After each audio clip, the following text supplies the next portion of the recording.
120 мың теңгеге өмір сүре алсаң, 110 мың теңгеге де өмір сүре аласың. Өмір финансовый эксперттердің айтатын емесімен келіспеймін. Мысалы 100 мың табасың ба, 10 мың теңгені қойып қой. Сонда сенде бір жылда 120 мың теңге болады.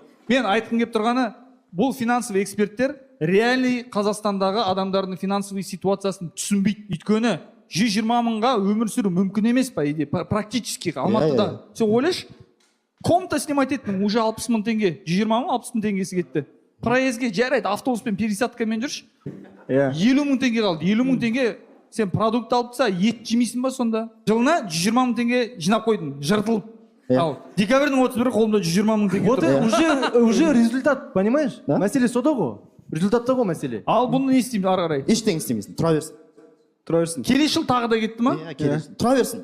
Ал 5 жыл өтті, 600 мың теңге. Қара, сенде ақша көбейіп жатыр жыл сайын, көрдің ба? Блядь, бәрі қымбаттап жатыр еще.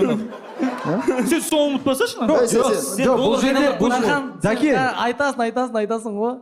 Ереке соңында. Да? Деп ойлап қалса. Кем айт?